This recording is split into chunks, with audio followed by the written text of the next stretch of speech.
नमस्कार, मैं एस्ट्रोलॉजर सीमा शर्मा अपने एस्ट्रोलॉजी के यूट्यूब चैनल पर आपका हार्दिक स्वागत करती हूँ। मैं आपसे एक वीडियो में काल सर्प दोष के बारे में चर्चा कर चुकी हूँ और यह भी बता चुकी हूँ कि काल सर्प दोष कितना अधिक खतरनाक हो सकता है।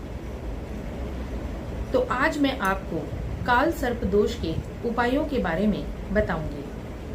लेकिन उससे पहले आप हमारे YouTube चैनल को सब्सक्राइब ज़रूर करें और लाइक और बेल आइकन को ज़रूर क्लिक करें। तो आइए बात करते हैं काल सर्प दोष से बचने के उपायों के बारे में। आप जानते हैं कि जब हमारी कुंडली में काल सर्प दोष बन जाता है तो यह कितना अधिक खतरनाक हो जाता है, कितना अधिक नुकसानदायक हो जाता है और हमें जिंदगी में किस तरह की परेशानियों को देखना पड़ता है, बहुत अधिक परेशानियों का सामना करना पड़ता है। व्यक्ति बहुत ही मानसिक रूप से परेशान हो जाता है, डिप्रेशन का शिकार हो जाता है और उसकी लाइफ में कोई भी काम ठीक से नहीं बनता है।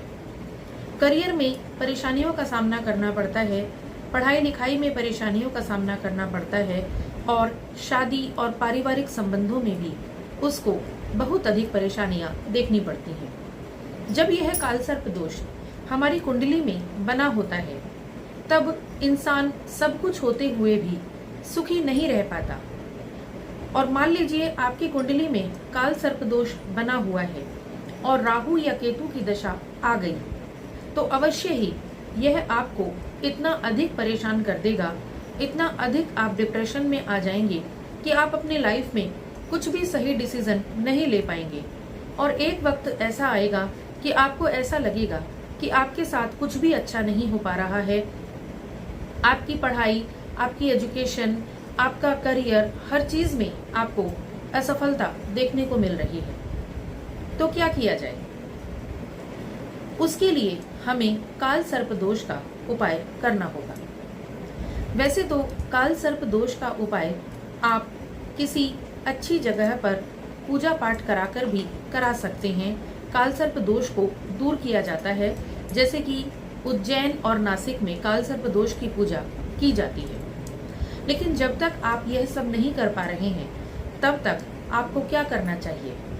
आप कुछ सिंपल उपाय ऐसे हैं जिनको करके अपनी कुंडली के काल सर्प दोष के प्रभाव को बहुत अधिक कम कर सकते हैं और अपनी लाइफ को एक सही रास्ते पर ला सकते हैं। यदि आपकी कुंडली में भी काल सर्प दोष बना हुआ है तो उसके लिए मैं आपको कुछ छोटे छोटे उपाय बताने जा रही हूँ जिससे आपको इस काल सर्प दोष और उससे होने वाले दुष्प्रभावों से छुटकारा मिल सकता है। तो आइए बात करते हैं उपायों की। आज आपको बहुत ही सरल उपाय बताऊंगी। उसमें क्या करना है आपको? सबसे पहला उपाय आपको यह करना है कि यदि आपकी कुंडली में काल सर्प दोष है तो आप नित्य प्रति डेली कम से कम 108 बार महामृत्युंजय का जाप करें या सुने। या तो आप पढ़ सकते हैं या सुन भी सकते हैं, लेकिन यह आपको हर रोज करना है। महामृत्युंजय का जाप जब आप हर रोज सुनेंगे या पढ़ेंगे कम से कम 108 बार तो अवश्य ही काल सर्प दोष से आपको मुक्ति मिलनी शुरू हो जाएगी। इसके साथ ही एक बहुत ही सटीक उपाय मैं आपको बता रही हूँ कि आप क्या करें। चांदी के या तांबे के एक नाग नागिन का जोड़ा आप ले लें, ठीक है, और उस नाग नागिन के जोड़े को आप किसी बहते जल में प्रवाहित कर दें।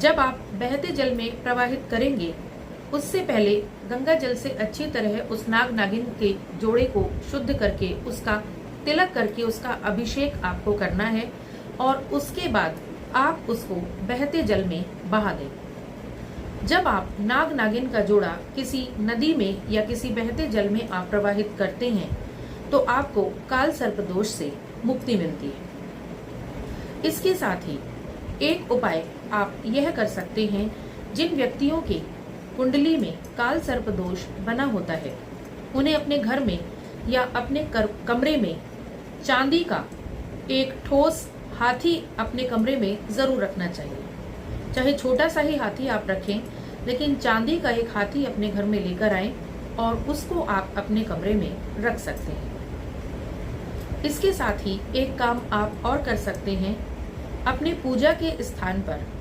आप एक मोर पंख को अवश्य रखें। यदि यह सारे उपाय आप करेंगे तो अवश्य ही आपको काल सर्प दोष से मुक्ति मिलेगी और आप इसके होने वाले दुष्प्रभावों से बच सकेंगे। आप यह उपाय सब करके देखिए, जरूर ही आपकी जिंदगी में बदलाव आएगा। और यदि आपको अपनी कुंडली से संबंधित कोई भी सवाल आपके मन में उठता है, आपको कोई परेशानी महसूस होती है, तो आप हमारे डिस्क्रिप्शन बॉक्स में दिए हुए नंबर पर संपर्क कर सकते हैं। आप हमारे YouTube चैनल को सब्सक्राइब करें, लाइक और बेल आइकन को जरूर क्लिक करें, क्योंकि ये छोटे छोटे उपाय लेकर मैं आपके लिए अवश्य ही आती रहूंगी। धन्यवाद।